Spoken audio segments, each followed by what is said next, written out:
He turned water into wine, I turned whiskey into songs. Too many second chances, too many too far gones. Gave me grace along the way, took my heart and led me home. Don't you see, it's a God thing for me. Now I write songs about the heartland. My heartland's in Tennessee.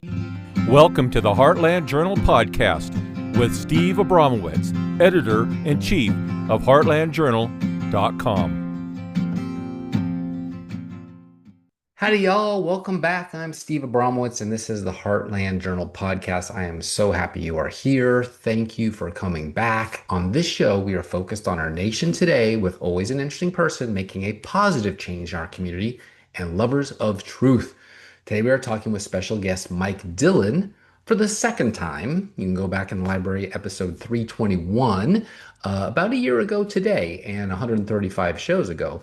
Wow, that's amazing. So, similar but different, more urgent topic for him today. Communities nationwide are sounding the alarm about a rapidly escalating environmental threat, the massive water extraction, contamination risks, and air quality impacts tied to the explosion of AI data centers. If you listen to me on Yaffe live on Wednesdays out of Chattanooga, I've been talking about this for a while, even before most people were. So Mike Dillon is going to be a great conversation. As these facilities consume millions of gallons of your fresh water per day and strain local infrastructure, journalists are just now beginning to uncover a story far bigger and far more urgent than most people realized. Some may have heard it here first. Mike Dillon, founder of airwaterhealing.com and a leading voice on environmental health, joins us today to break down what's happening, why it matters, and what communities need to know before a data center arrives in their backyards. Once it's there, it's too late. His most recent Substack is titled America is Becoming a Slave Nation Once Again. Ooh. The AI data center boom will not be the golden age you thought you were promised, but it will be for the billionaire class, he says. Let's talk about it. Hang on. Hello, sir. How are you today? Man, I'm fantastic. Thanks for having me on the show again. Where are you today? I'm in Battle Creek, Michigan, in the middle of death for data AI centers. Apropos for name, that is where the battle is. We'll talk all about it. You probably don't recall, but you were on my show about a year ago today, and then we talked about Trump and Musk and Maha when the term was only a few months old. Everyone was very excited about it. So a year out, we have a new issue. Not drink clean water, but please don't drain the ancient aquifers for data centers water. When did you first notice the change? So, we started to see, if you're talking about the change in the data or the change in the Maha movement. The Maha movement, from what was everyone was excited about our food and getting the dyes out to all of a sudden, wait a minute, don't we need that water to eat the good food, but you're giving it to big tech? What up? Well, and it's not just Maha, the ultra liberal leftists that were, boycotting Tesla over lithium batteries. Like, you have seen zero pushback the way that we have with other, organizations that are pivoting and rioting. The same crowd that's out there, burning down buildings over George Floyd. Like, nobody seems to be pitching a fit. And it just makes you think, like, who's funding the AI data centers if they're not hiring the protesters to go save the farmlands and worried about, Larry Jenkins, who can't take a shower in Fayetteville, Georgia, because his water pressure has dropped so low, and what used to be pristine water coming out of the aquifer west of Atlanta, Georgia, now has like a yellow sluggish slime coming out of it because the water's not moving the way that it used to. And I think that what really happened was, the Maha movement really ran smack dab into Washington, D.C. and big pharma, big ag, big tech. And you don't have as deep of a pocket as you think you do, although the movement will survive. I don't care who wins the midterms or who wins the 28 elections. I think Maha has a strong enough base that they will continue to go on. But we are starting to see at a deterioration level. You've got, Bobby, who's now getting ready to start a podcast. And I'm like, I know how hard it is to run a podcast. You know how hard it is to run a podcast. We didn't hire him to go on do a podcast. And I know people who are ultra conservative and for him will say, well, on a podcast, he can say things as Bobby the Man that the Health and Human Services director cannot say. You know what I mean? We saw that with Dan Bongino and Gavin Newsom, for that matter. It's not the same as when you have NDAs and you can't talk about it. So it's actually what you just described is great. Their true colors have been seen, and it ain't green. Even Bill Gates and Larry Fink have been saying, let's move on.org from environmental disaster, and environmental migration and all this other crazy stuff that we've lived through for the last 40 years. Before we dive into data centers, has Maha failed in the year they've been in the job? They have not failed, but they have disappointed. What do we have right now? We've got Gatorade doing a very low sugar with no food colorings, and we've got Gatorade Light. We got Steak and Shake to switch to beef tallow. Okay, this is we're here now. There's rumors that Wendy's and Burger King might be getting rid of seed oils. So they have not failed, but they have not landed on the moon. Right? We're still fighting to make sure that Bayer and Monsanto don't get immunity from glyphosate. We've got worse water than we had a year ago. Our water is getting worse. Geoengineering has not stopped. So yes, there's been wins. There has been progress. So to say that it's a failure, that's not fair, because again, there are people in the Maha movement that are still fighting and trying. It's just you've got a 1995 Honda Civic going up against a Formula One race car when you compare what the Maha funding has compared to big ag and big pharma. Like, it's not a waste. It's not a race that you win. It's just a race that you try to stay in. Yeah. Especially in light of what just happened to Kyle Busch. And land is the one thing God does not make more of. He made us humans stewards of the land, and that means water. No Eden without a garden. So obviously we are east of Eden, and gardens need water to grow. No water, no life. Data centers consume millions of gallons of water daily. The US has over 5,300 data centers, more than any country on earth. They tell us it's an arms race. You even mentioned it, in need of a whole government approach, like the nuclear arms race. But our competitors, India, has a whopping 150 of these puppies. China has only 450, less than a tenth combined to us.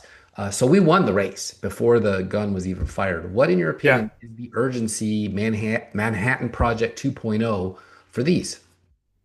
So the bigger issue that I have here is, people try to compare mountains to molehills, right? So when you go into the water database crisis right now, I promise you, brother, I don't see the future, but I read the Bible, and the writing is always on the wall. People that oppose these data centers and come out and start speaking like you and I, we will be the next Dirty Dozen. You are going to be labeled an extremist. You're going to be anti-American because, you're a communist. You support China. You want them to win the race. If you go back and you look at what China's already done to us, they already have done propositions back in the day where they tried to spread fear about us mining our own minerals, and now our entire electrical grid system here in the United States depends on Taiwan and Chinese chips and semiconductors and wafers.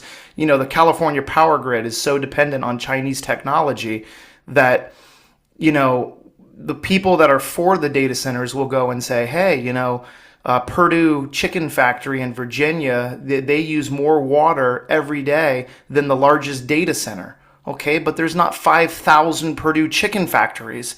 They're comparing mountains to molehill. Yes, there might be a pharmaceutical manufacturing company that has been using millions of gallons of water a month for the past 20 years, but they don't have 5,000 locations, brother. This is the scale of this thing. So the alarming concern is, what happens if Fayetteville, Georgia, which, a lot of people will say, oh, well, that's a one-off.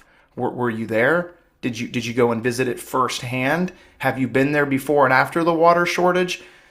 what happens when these data centers are given national security type clearance and they're deemed a necessity to where we have water issues in states where we should not be building data centers, water drought or water scarcity issues? That's a huge concern that they're not worried about the water. You hit the nail right on the head. Water is the most precious resource on earth other than the air that we breathe. So when you look at the mass Water amounts, is the air that we breathe, by the way. correct. So but when you look at the amount of data centers that we have right now, and if the numbers that they've released are even halfway true, we're already like 35 to 40% of all data centers in the world are here in the United States. Right. And I think it's going to get more. But It's going to get bigger. But is China ripping up their farmland like us to build these?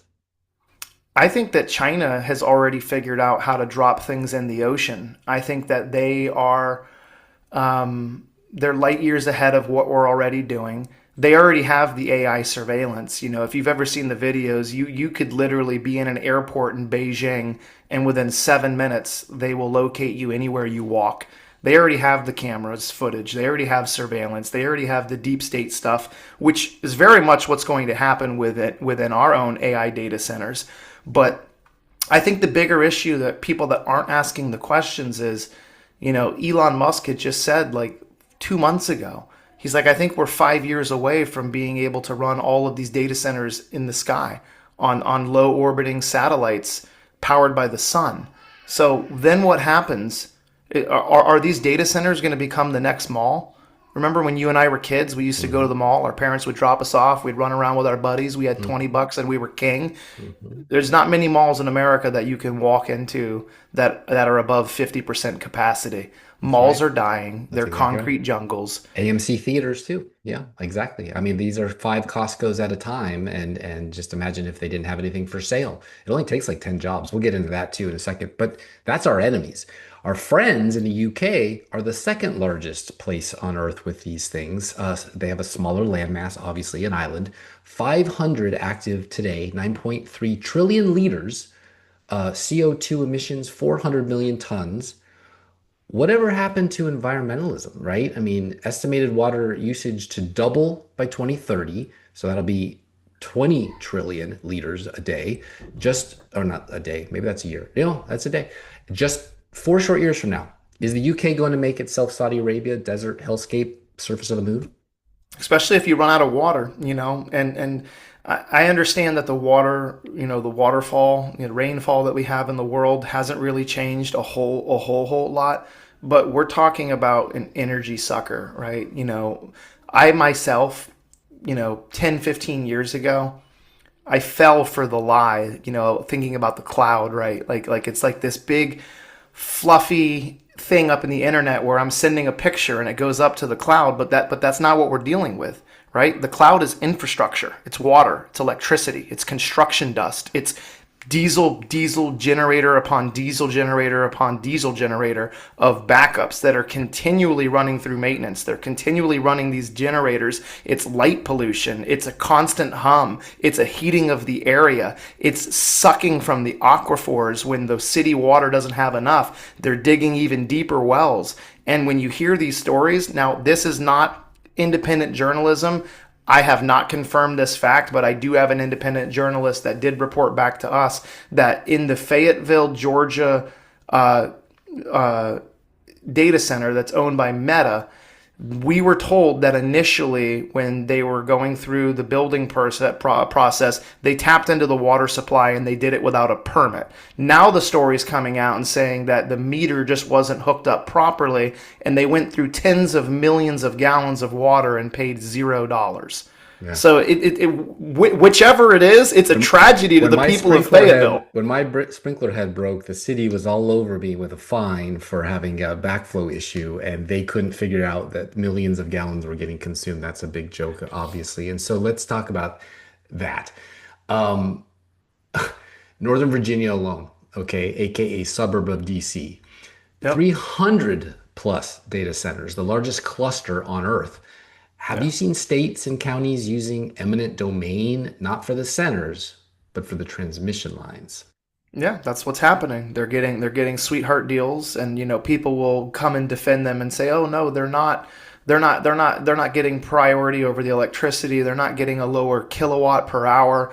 I want to see their bill, and I know that you do too. And I know a lot of these data centers, of course, when you go there as an employee, you've got an NDA, but I want to see the NDAs that are being put into the city councils, into the, governor's offices. What are they signing into us? Because the grid is going to not be able to handle the power of these computers, because what's going to happen is, as AI starts to increase, it's think about it. When you and I were kids, right? We used to watch the computers. I remember opening up the Best Buy magazine as a child, and it was like, oh, here comes the new graphics card. It's got 256 megabits of RAM, and it's got a 40 gig hard drive. And before you knew it, we were in a world where we're doing terabyte hard drives. And every time NVIDIA comes out with a new graphics card, it's like, all right, now we need to upgrade. So what happens when these computers that require X amount of gallons for water to cool, what happens 3 months from now when they're like, oh man, we just came out with a new chip. We need to replace everything. We need to upgrade the computers.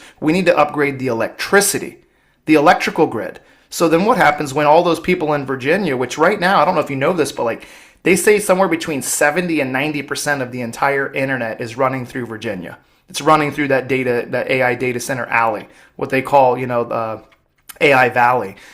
What happens when the hospital is completely dependent on the AI data center, and so is the school systems, and there's an electrical infrastructure issue, and they say we need to reroute the power to the data center, or everything's going to collapse. And then you blow one fuse, and that's the end of that too. World's largest paperweight. US data center electricity demand is projected to double by 2030, potentially consuming 8 to 9%, so that's probably underestimating, of all US electricity, not just some, but all. Can we drain this place, or will water replenish itself like oil does? Because I hear a lot of people say it's no big deal, it'll rain, the drought is temporary, look at what happened in the Sierras or the snowpack here and there, it's cyclical. Can we drain it, or will it replenish? I think that it will replenish. I think the bigger issue that we're going to have here is we're going to have millions and millions of square feet and tens of millions of acres all over the United States. And as of right now, I've done a lot of digging. I've only seen a couple sizable farms, right? 170 acres. Will it impact the world? No. But small communities are going to feel the effects, and you go in and you take up 175 acres of corn, or, cucumbers, whatever they were growing there. I'm not trying to spread fear, because I do rely on data. Right now, I think the largest land farm that I've seen that was taken was 176 acres, and that was sold for the sole use of data center. But I don't think that the water is the issue. I think the bigger issue here is long-term effects of the raising heat, the off-gassing, the carbon footprint, but more importantly, the poison, because we don't know what chemicals they're going to have to use. And I know that they say, oh, the glycol that they use is a closed loop system, but you and I both know everything leaks. What's getting in? How much pesticide is being pumped in?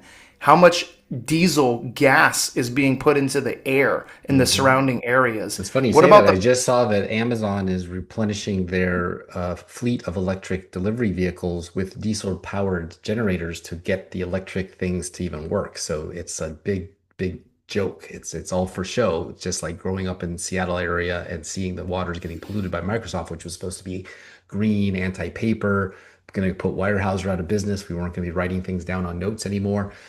But it polluted the water. This is the next step in that. And you just nailed it. I was going to get to this in a second. It's polluting the air. There's been infrared video shown of how much goes into the air with these things yes, just in the cooling system. And some AI yes, campuses require millions of gallons of water per day just to cool the servers. That's all they do. So people living nearby, their electric rates to light their homes have doubled or more, and light and noise pollution. Sometimes you can't go to sleep. It's almost like that Seinfeld episode where the Kenny Rogers fried chicken was blasted in your window. Like, how are you going to sleep with that? And then, of course, noise pollution. It's humming 24/7 every day. Do you see people pushing back yet? No, not the way that you thought there would be. The environmentalists have gone silent, which makes me think that every other thing has just been staged. No It's, Greta Thunberg on a boat trying to, make the case. right. How are they going to tax us more? How can we tax? Because they sure as hell went from wanting to give us a carbon footprint tax to now it's all hands on deck. Let's beat China. Let's make sure that we win. And again, I understand the importance of winning this race. I just want to know, how can we do this where it's more transparent, where Americans aren't suffering, we're not losing our way of life. We've made it this long without AI. We really, really have. Yeah. We've done that. And isn't it We've a bit proven. counterintuitive? Like, we've gone from it took a warehouse full of hard drives to fly the first moon mission, and now we have cell phones the size of, pennies, and with all the data we'd ever need. You can fly the space shuttle from your iPhone. Why are all of a sudden we going the other way with a huge consumer of our resources with data centers? Well, it's you have to look at it. You have to look at it the way that everybody looks at anything, any problem. You've got to look at Hegelian dialectic. You got to look at problem, reaction, solution. So on one hand, we do have a dying population here. Now, we don't have the numbers from those that don't report and, the Amish communities. But if you go and look at some of the top epidemiologists in the world, they're now saying that there's a whole generation of women who think that they're cats. There's a whole generation of women that think that they're men. There's men that are cutting off their testicles. And when you have a dying population because of the rate of reproduction, like, remember in the Bible said, be fruitful and multiply. If women have 2 children, you're only replacing mom and dad when they die. So fruitful and multiplying is 3, 4, 5, 6, 7 kids. We have now seen numbers coming out that we're going to be closer to 1.9 to 1.8 average births of women here in the United States. That's when you start to see a decline. Look what happened in China. For how long they were pushing, you can only have one kid, one kid, one kid, one kid. We will need some sort of data intelligence or robotics to survive another massive economic growth unless we change the amount of people that we're having. We've got great immigration laws. We've been doing a very good job of slowing down the immigration and the illegal immigration. But the bigger issue that we have here is if we want to fight back, we have to start having more children. We have to start using the technology less and less and less. Every time you and I generate a ChatGPT picture to send to one of our buddies, we're consuming gallons of water. We're consuming massive amounts of electricity for a joke, for a funny meme, to create a song for my buddy to prank him when he sucked at golf. Those are real world impacts. So I want people to start thinking, every time you use AI, how much water are you consuming? How much electricity are you consuming? How much stress are you putting on the electrical grid, on the infrastructure? And I think we as a Has anyone collective, ever looked at it like, well, an email was, 0.000 milligrams of water, whereas a AI meme of a cat dancing for 30 seconds is like 10 gallons. Like, has anyone ever said that? maybe that's what you and I will do when we hang up with this podcast. You call me later tonight. Let's bust out the calculator and see like how many gallons of water. Like, it's like you go out there and you grab 10 gallons of water and you just pour it out and say goodbye to it. And you're like, that's what your dancing cat Well, video. that's what it took for sugar. When people would pour out, here's how much sugar is in a candy bar, people would say, ew, I don't want to eat that much. Or smoking, here's what it does to your lungs. It took visual to say, like, you know what? Every time you do happy birthday, Johnny Depp on your TikTok, you just consume, maybe we should. Okay. So the way the US government was set up, this is not news to you, I know, but I just want to frame it. The Congress, being the closest branch to the people, you and me, and they're up for re-election every 2 years. So you blow it, you're out of there, no harm, not long enough to do much damage, although they do go there for life. But that's the way it was set up.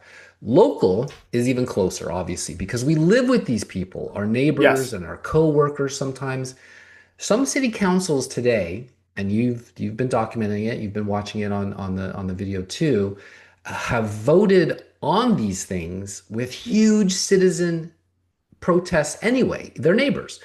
even at risk of being voted all out. We have to assume they're being paid off, right? Yeah. Yeah. Any evidence of that? Have you seen the money trail yet to say like, well, obviously this guy works in sanitation and he's taken a $10,000 bribe to vote yes, even though he's going to be voted out 5 days later. I mean, have you seen it yet, or is it speculation still? It's speculation. We haven't seen any, I haven't seen any personal payoffs, but like you said, same people that were against carbon emissions, same people that were very big green thumbs to then all of a sudden switch. You have to ask yourself, are they really concerned about China? Do they see this as a national threat? Or is this just anybody that gets in the way of AI is going to die? Like you're not going to get in the way of it. You're not going to stop it. This is the modern day, industrial revolution. Yeah. That you and I could spread all the information in the world. I think all of the money is shifting towards data. It's shifting towards AI. And I don't even quite understand it myself. I've done a lot of research, and maybe you can help me out on this. I'm still trying to understand how SpaceX is about to IPO on June 12th with a $1.7 trillion evaluation, a company that does $50 billion in sales, and they lost $9 billion, in a quarter. Like, make it make sense to me when you've got a company like Amazon and you look at the billions and billions and billions of dollars they're doing in business a day.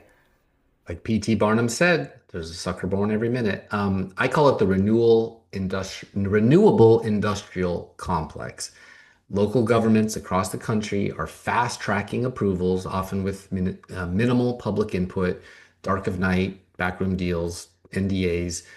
Big companies are the ones getting these NDAs, and sometimes, like the Shark Tank guy in Utah, who we do know, they don't know. They don't know who's behind it. They don't know if it's Meta. They don't know if it's Amazon. They don't know if it's XAI. They just know it's coming. And sometimes it's too late.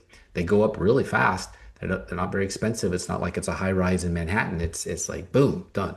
And then you can't sleep because of the lights. Did you see the part where he goes, we secured these 40,000 acres. He's like, but we're not building 40,000 acres worth of buildings. He's like, it's going to be, an isolated construction. It's going to be like, in the middle, we're going to start with, 500,000 or 1,000,000 square feet, whatever the number was. And he goes, it's not going to be that big at first.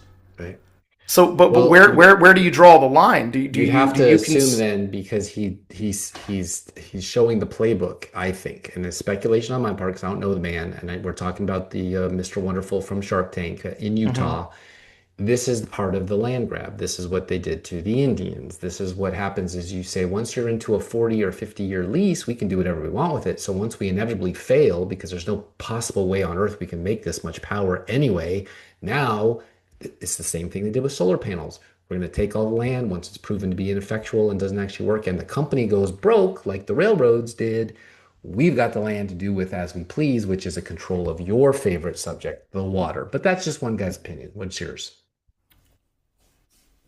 I think we're all going to be paying our fair share, because what's going to happen is you're going to see a massive increase in water consumption, like you and I were just talking about. When you got a small data center that can use, let's just say 100 to 110 millions of gallons of water a year, and you've got a large data center that can, consume between 5 to 8 million gallons of water a day. You look at the electrical consumption, if by 2028, let's just say even 2030, let's say 6 to 12% of U.S. electricity is being consumed by these data centers.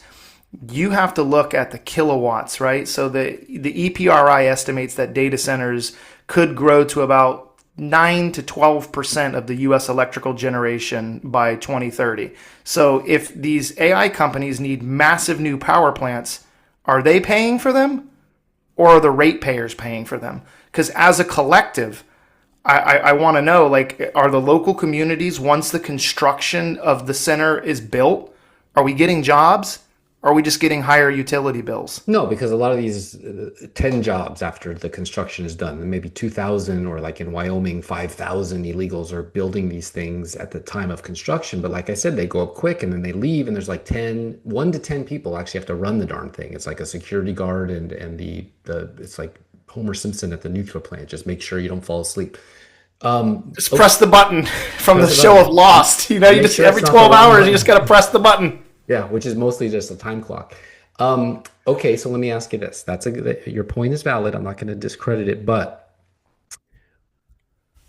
whatever happened to the EPA, Green New Deal, Greenpeace, and the eco terror, save the whales folks, the Greta Thunbergs I mentioned? Don't they know about the pollution this causes? No, they only know about the pollution that George Soros and his friends tell them to worry about. It's all where's the money going?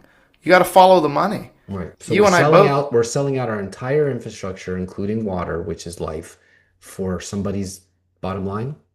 Oh, That's a 100%. bit short-sighted. That's like selling cigarettes, right? You kill all your customers, they can't really continue to buy into the future. Oh, that's assuming that they need the amount of customers. What happens if the all of the money that's circulating in the world right now, all of the money that's being circulated in the world right now, if you just redistribute it to the people that are the survivors, and then you increase everything by 30 or 40% or 50%, the same amount of money that they're making now will continue to go. They're not going to kill everybody. Not everyone's going to die, but there's going to be inflation. All you have to do is match the inflation based on the total amount of circulation, money that's in circulation. They'll still go through. They'll still make the money. But just like zero-sum game is what you're talking about in money circulation is water circulation. Yeah. If they drain it all the water, they can't make any money off of it either, and there'll be nobody left to garden. Yeah, that's why people are buying up land rights. The land rights that people have been buying up for 10 years, 15 years, we've been screaming at the top of our lungs that this is for water rights. That's what this has been about. This game has been about, it's been about water. Good. So RFK Jr., his claim to fame before becoming this Maha guy in the Trump administration was cleaning up the Hudson River in New York from pollution. He sued over 500 industrial polluters, the same companies we're talking about right now, and won $5 billion. And in the 90s, that was a lot of money. It's not anymore, but it was. So now each data center costs twice that, $10 billion, $12 billion, $15 billion if you look at the Utah one. Is he just AWOL or compromised like a regular politician now? He's been cut off. He's been cut off. You can't. This is the snake, man. This is the head. This is the two-headed leviathan that breathes fire. That was mentioned in the book of Daniel. Like, there's no stopping. I don't believe without a massive wake up. You and I could go on Joe Rogan and we could let people know really what's happening and what we're giving up. But I don't think that the people that have fought for the environment in the past, I don't think they stand a chance, just because we can't lose the AI race, but there's no way that we can do it without destroying land and without destroying water, without poisoning our citizens. I think that we are going to be casualties of a war that we did not sign up for. So he's really like Ralph Nader, who was successful getting seatbelts into all the cars, but then that was about it. And the industry just ran right over him with, self-driving cars versus RFK, who was able to clean the Hudson, claim to fame, and then never really got much more because they co-opted him. They brought him in-house and said, okay, just be quiet. So the Manhattan Project was a public good. We won the war with it. These things are only good for the companies behind them, like Meta and XAI, these data centers. How can they get these 30-year sales tax breaks? Like I said, each needs like 10 jobs max. Why do counties want them, for no jobs, no tax revenue, hurt the infrastructure, which will cost to fix it? What public good are they? I think that people are being very short-sighted. Like you and I, we don't have a crystal ball. We can't see the fat money that's being put into their pockets right now. That's part of being sold out. We're going to pay off your house. We're going to give you some cash. Here's a couple gold coins. Here's 40 pieces of silver. Let's just go through. Let's not worry about AI is going to create more jobs than we'll know what to do with. Well, okay, if I can get a $30,000 scholarship from Caterpillar, and now I can work the crane remotely, what happens in 5 years from now when now you say that it's an autonomous self-thinking crane and it can do all of the work without me working remotely? Right. But That that's the that's medical that's bills won't wait and the tax man won't wait. So you got to do what you got to do. It's a little bit like the terrorist thing where they swoop in and say, we'll fix your roads, but we might end up killing your child accidentally with collateral damage. And then they say, well, let us take 30,000 off your mortgage. We'll put a little AI center on the side of your house and we'll worry about the cancer and whatever else it may cause, hypothetically, allegedly, I don't know, for entertainment purposes only later. That's very short-sighted thinking, and that's certainly not how America, on its 250th birthday next month, is gonna should be thinking. Meanwhile, Europe, Asia, and the rest of the world, they keep building them, but nothing on the scale, speed, or political enthusiasm happening here in the United States. I think I've made the case. You've verified it for me. Why? AI is already being used for military targeting, satellite surveillance, intelligence analysis, cyber warfare, predictive policing, global monitoring. These are real uses right now, documented. You've documented, it's very public. So when the government and big tech say AI is essential for national security, what does that really mean? Say it one more time. When the big companies and the government tell us that it's essential for national security, that AI is, what do they really mean by that? I think you wrote, we're building infrastructure that you don't get to question. So what does Oh, it really because mean? that's it's the same thing that we saw in the did you remember the Super Bowl? I mean, I'm sorry. Can you edit that out because I don't want to get a cease and desist from freaking from the WWE. I mean, I'm sorry, the NFL.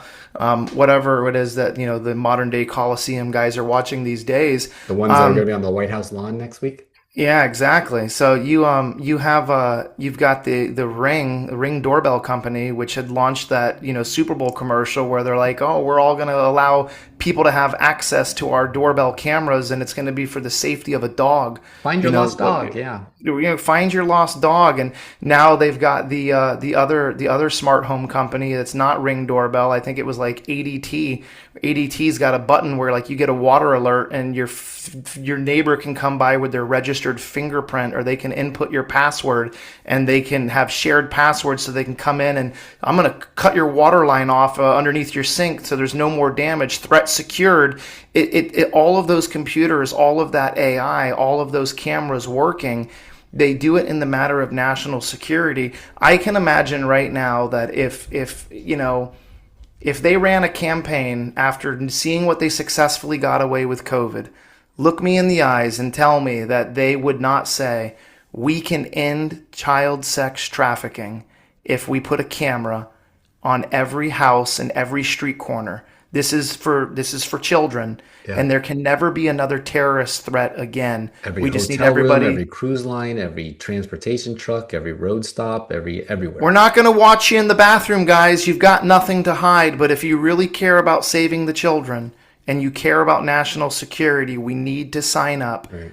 to have access to everybody's camera at all times. So that You can doesn't sound close it. like more bandwidth to film your cat dancing or your child's graduation. This sounds like something much more broad than that, as it was sold as.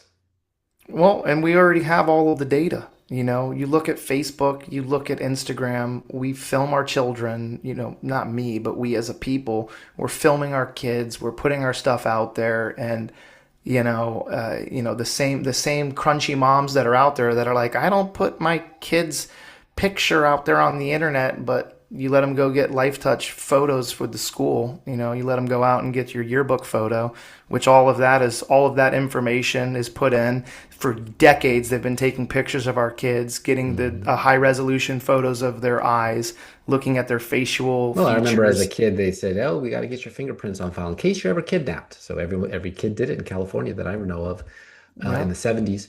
And now it's the next level. We need your Face ID. We need your retina scan. We need your DNA. We need we need everything.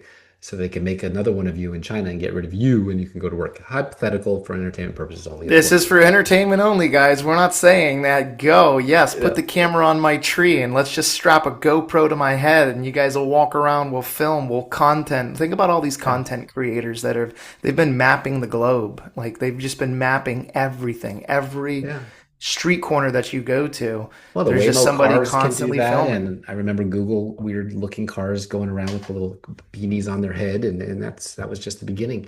That's how we have GPS. That's how convenient it is to get to that new grocery store you never heard of before, or that concert venue.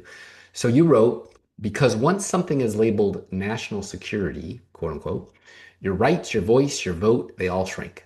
And that's exactly what we're seeing with the AI data center explosion. This is the backbone of the future. Digital currency, digital identification, we just talked about that. Digital surveillance, we talked about that. It's not just airports anymore.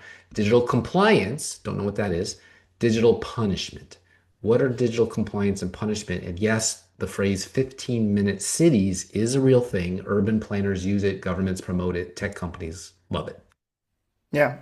So digital punishment, you know, I talked to you, I said that you're already starting to see news reports coming out that if you stand up against AI, you are going to be a digital terrorist. It's like you talk in this country, you could say anything you want about, you know, a certain ethnic group or any certain religion that's over in the Middle East, very close to some, you know, biblical areas, and you know you'll be called a racist.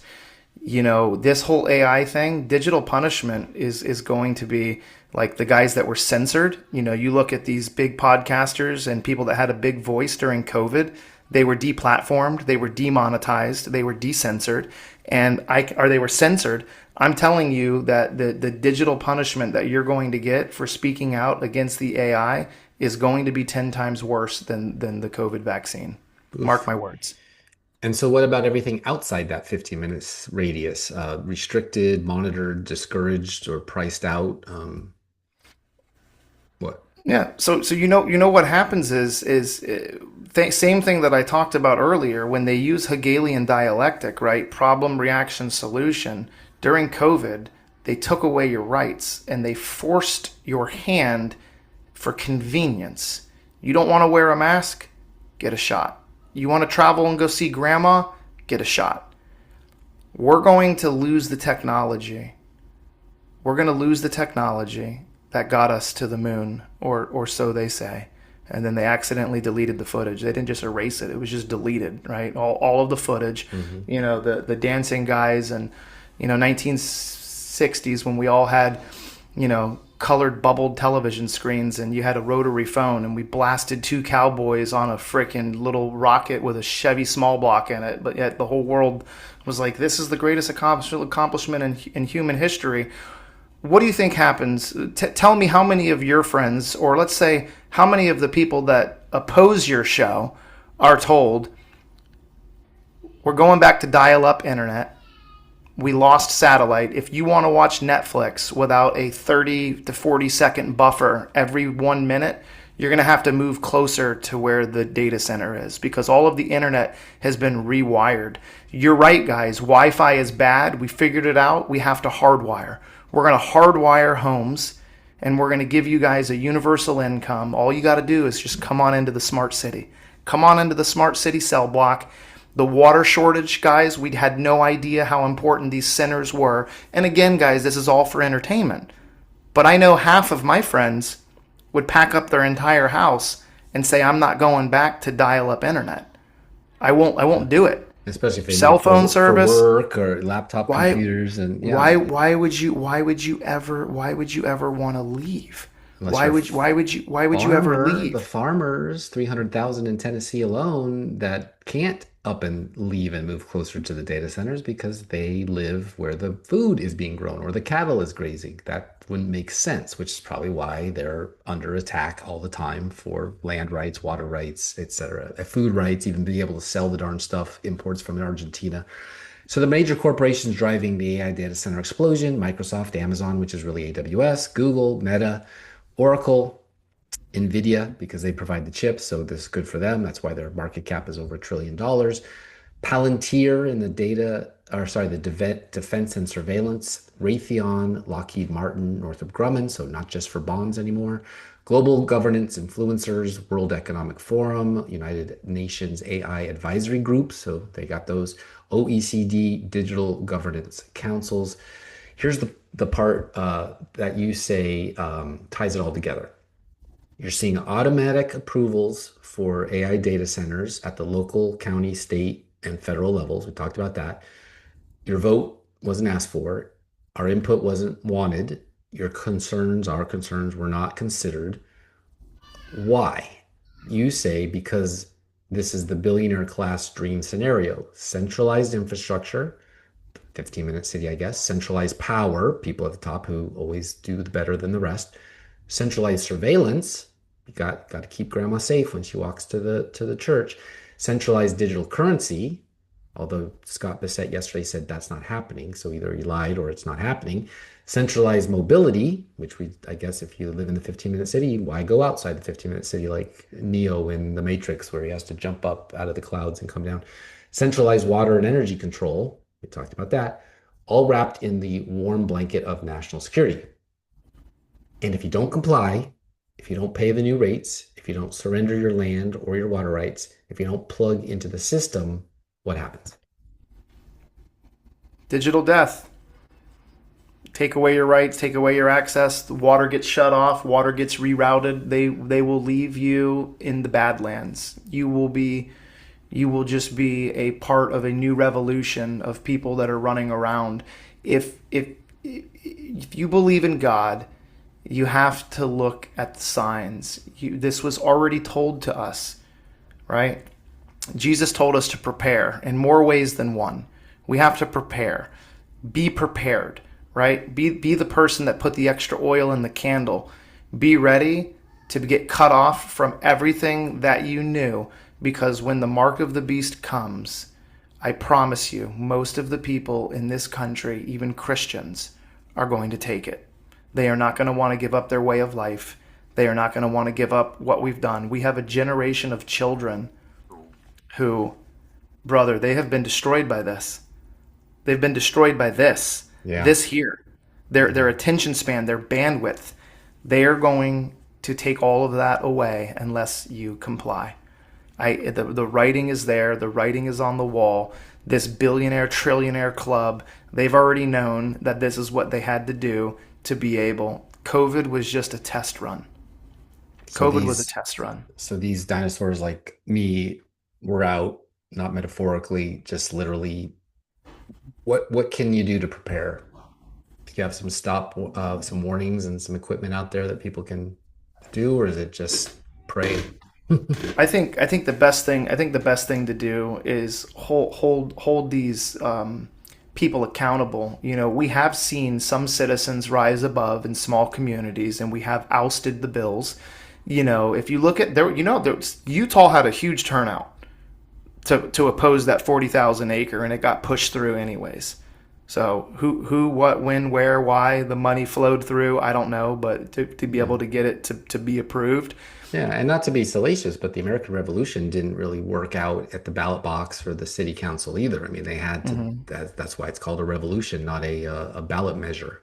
Right, right. But see, you can't fight meta. I mean, that's impossible. If I will tell you that I have a very good friend of mine. He comes from South China. And when he got here in the United States in the 80s, he said to me, he goes, I think the biggest tragedy that was ever forced on the American people was the golf course green lawns out there, maintaining them, cutting the grass. He's like, you've got hundreds of millions of lawnmowers that are being fired up once a week, spending hours out there maintaining the green grass. And from that very moment, I was like, holy crap, if 1 out of every 5 Americans in the United States ripped up their grass, dug a well, and grew their own food, we would no longer rely on the government. We could literally grow our own food. Because I just wrote an article about how much water use for the country for just that for just golf courses compared to this, and it's still less than an eighth. Yeah, but now think about if you no longer were watering your grass and you just converted 20% of where the grass is, and if you just consider half acre or quarter acre properties, if we went out there and put out perennial plants, foods that grows year round, or 200 square foot greenhouses during the winter, we could end America's food crisis. If you look at the money that we're putting in to AI, the money that we're putting into transgenderism and promoting, Pride Month, can you imagine if we educated all of the kids that were in school right now how to have green thumbs, how to garden, how to go out there and revitalize the soil? I used to do That 4-H when I was growing up. It was part of you had to Yes, graduate high school with yes, it. and that was stuff that they have fought to destroy. There's still some places, there's still some schools, and there's still some cities. Yeah. I And think Amish, the biggest Amish country mostly, yeah. I think the biggest thing that we could do is start growing our own food, start storing up, start preparing because there is a battle. There's a battle coming, and we're already seeing the writing on the wall.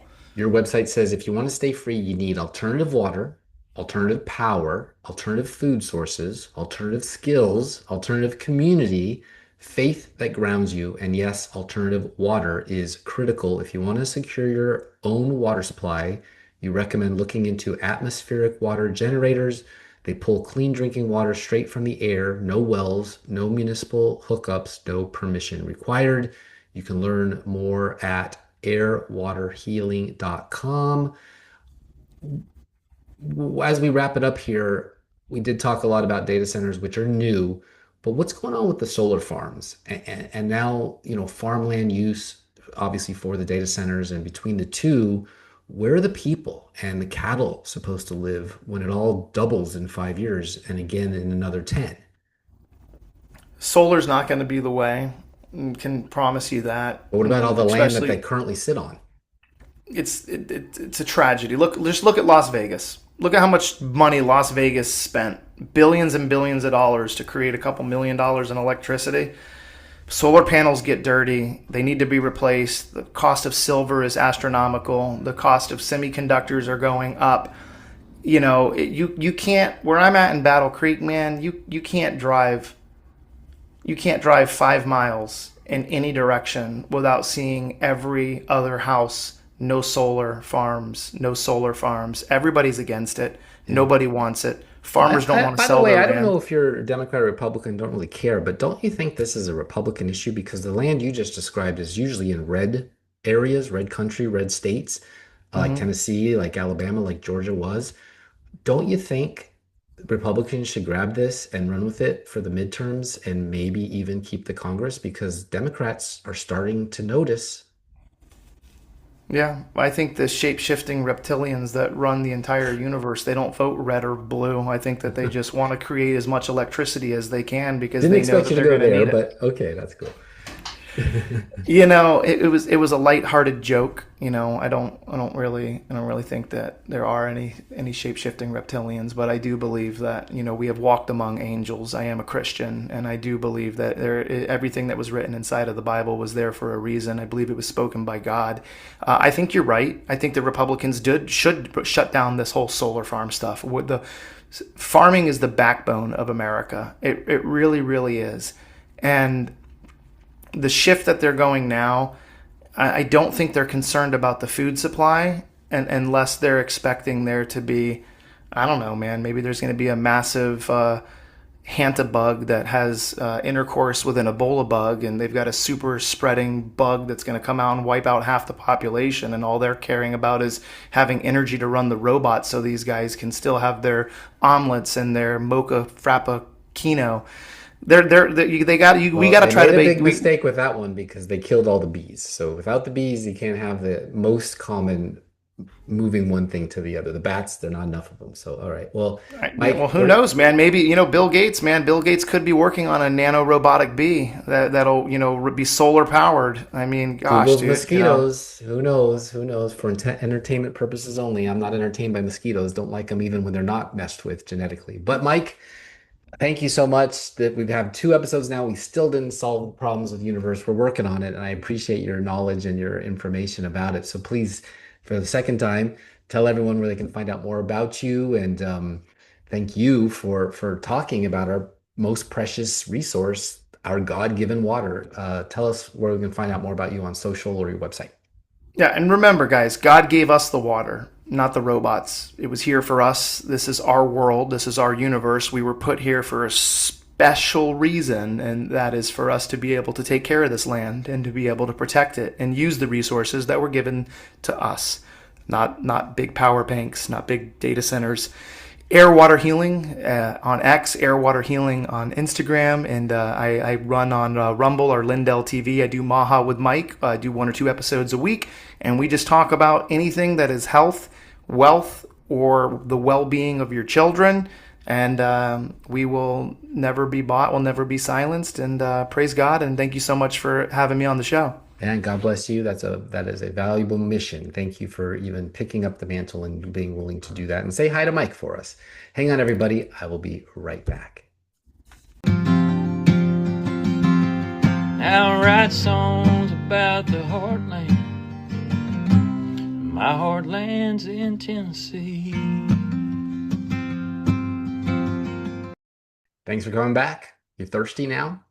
Now the Heartland Journal News. Do you have a kiddo in college, maybe just graduated or will in the next few years? This is for you. Baltimore City school test scores are not merely disappointing, they are a national tragedy. The latest Maryland Comprehensive Assessment Program results reveal that just 12.6%, an eighth, of Baltimore City students are proficient in math, meaning nearly 9 in 10 children cannot perform at grade level. In English language arts, the district ranked dead last in the state. According to recent federal and local accounts, 2 in 5 city high schools had not a single student test proficient in math, not one. There are not merely statistics, they are a moral indictment of an education system that has catastrophically failed its most vulnerable children. To be fair, the numbers are not static. Baltimore has posted marginal gains, 3 consecutive years of modest math improvements, and nearly a decade of slowly rising literacy rates, yet celebrating an 8.8 percent point literacy increase since 2022 ignores the crater and the benefit, the foothill. The crater beneath, ignores the crater beneath the foothill. While Baltimore City claws towards 13% math proficiency, Worcester County sits at 47.7% and Howard County at 42%. The gap is not a divergence, it is a chasm that swallows futures whole. The consequences are human, not abstract. A child who cannot read proficiently or calculate at 17 is a young adult likely consigned to economic precarity. I didn't write this, by the way.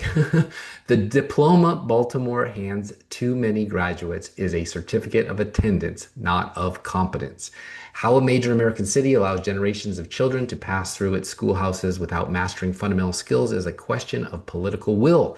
Decades of reform, billions in funding, and endless task forces have produced a system where failure is the norm. If a nation can gaze upon Baltimore and accept these outcomes, it has forfeited any claim that education is a priority. The tragedy is local, the shame is national. That's it for this episode. Thank you, Mike Dillon, for scaring the crap out of us, but also for alerting us to the basic human need for water, clean water. God didn't give us stewardship of it to cool data centers so we could store our dancing cat videos from TikTok, or worse, surveil us with flocking cameras. This is goodbye for now. I'm your host, Steve Abramowitz, editor-in-chief of HeartlandJournal.com. If you like what you hear, please subscribe and pass it around. We only grow with your help, and still ad-free. Peace in our time and glory to God. Please help us. And come soon.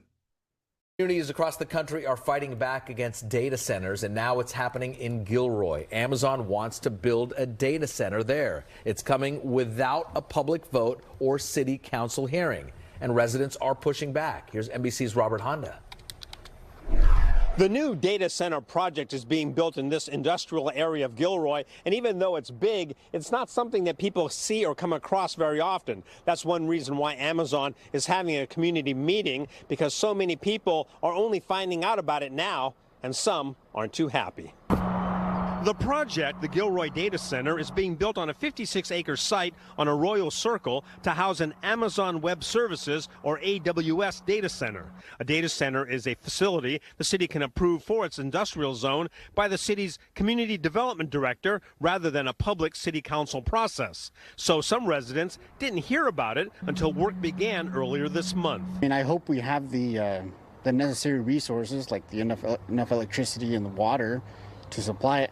I don't know anything much else or what would maintain the data centers, but other than that, maybe just the cost of living for the people that live here probably be my main concern. Amazon is hosting a community meeting Wednesday at Gilroy High School to give residents a chance to express concerns. One group sure to attend is Silicon Valley Resistance, which started a petition to stop the project and has many questions for Amazon. And so things like if the data center is going to be used for AI, which they have not given any confirmation on or denial, along with the water usage and how much clean water is going to be used before they're able to get recycled water in, along with the massive amount of energy that they're going to be using up for the data center. The group concedes it can't realistically stop this data center, but want to make sure future proposals are more transparent to help them stop future similar projects. Look at San Jose. Once there's one, there's going to be more, and that's really when the strain on utility bills will just skyrocket. Amazon responded to our request for comment by pointing out it has operated data centers in Northern California since 2009 and are very deliberate about the process. And the company emphasized it will be using much less water than critics have said, much of it reclaimed water, and plans its own energy substation while committed to using carbon-free energy throughout the lifetime of the Gilroy Data Center. Say the Pittsburgh region has all the assets to become the worldwide center for the development of artificial intelligence, and that it's going to bring jobs and economic vitality to our region. But as KDKA lead investigator Andy Sheehan reports, proposed data centers are getting pushback with concerns about environmental impacts and energy costs.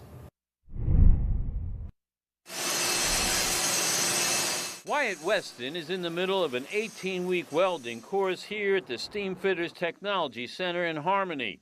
He sees a bright future ahead constructing the infrastructure for AI. These big data centers coming in and these natural gas plants being put in and all that, the AI kind of, taking over here, the future.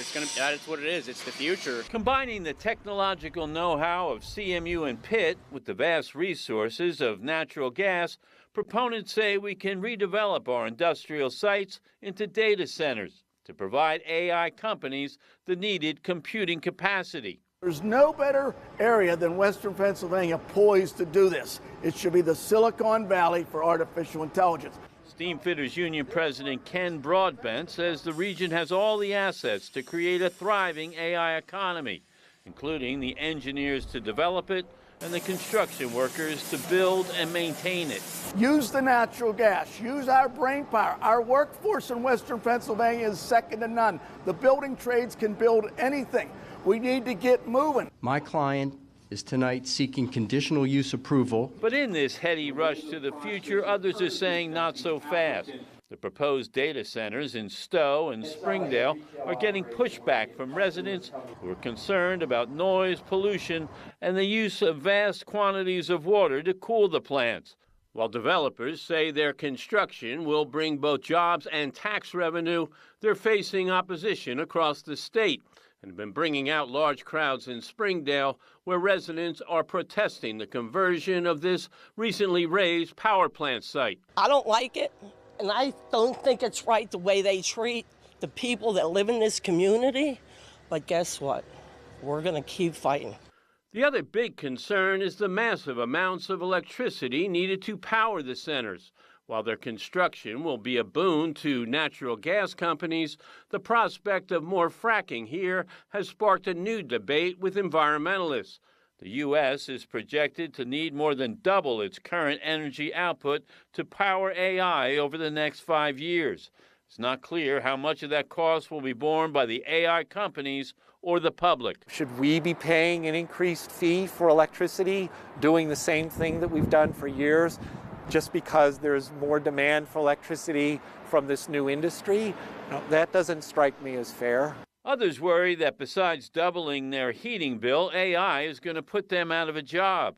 While the initial ramp-up will mean thousands of construction jobs, data centers only employ a few hundred people, and AI startups are generally reserved for computer scientists. Whether AI will create new kinds of employment remains to be seen.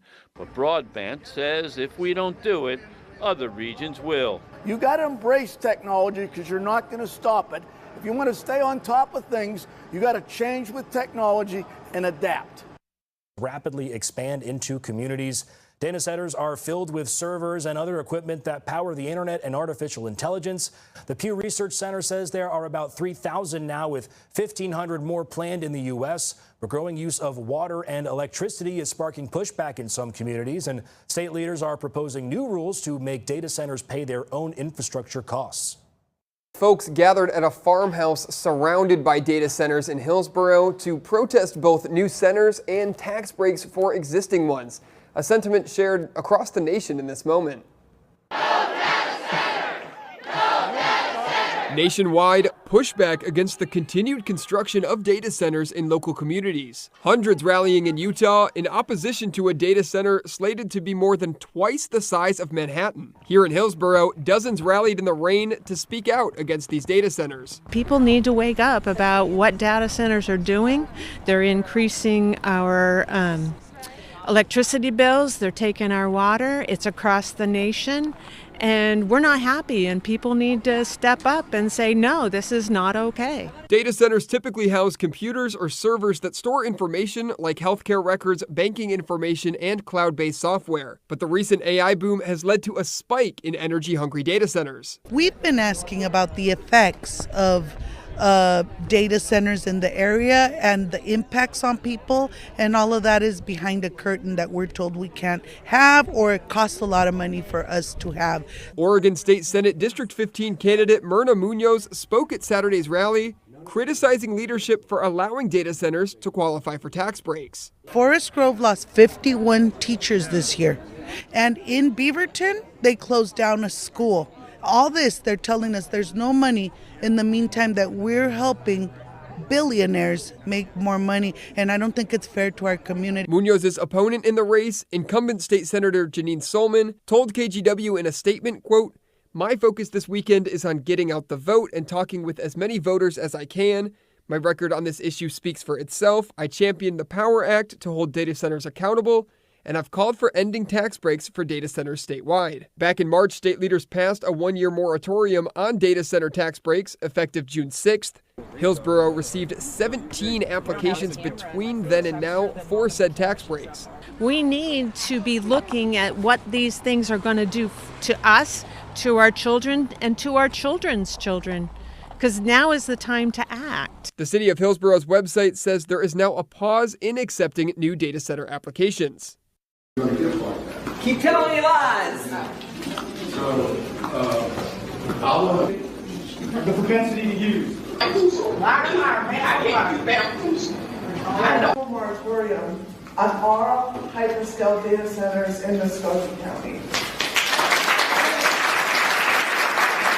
I would suggest that if this ordinance is passed, it will be a slide, which will allow for the Ruby project to slide right in the northeast Muskogee County. They're saying we're setting up these things to protect the city of Columbus. But as I stated, they're missing the people. They're talking about how profitable it is. By Muskogee County. And y'all have the ability to step on that big toe that is trying to come in the door to Columbus. Y'all have the opportunity to stop it dead in its tracks.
It's a long way to Nashville from that Napa Valley vine.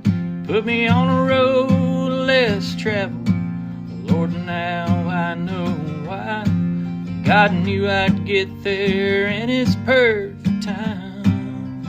Heartland Journal Podcast is the media property of heartlandjournal.com, where you can find news stories, commentary, and content serving the heartland of America. Any views or opinions represented on the podcast are personal and belong solely to the creator and do not represent those of the people, institutions, or organizations that the creator may or may not be associated with in professional or personal capacity unless explicitly stated. Now I write songs about the heartland. My heartland's in Tennessee.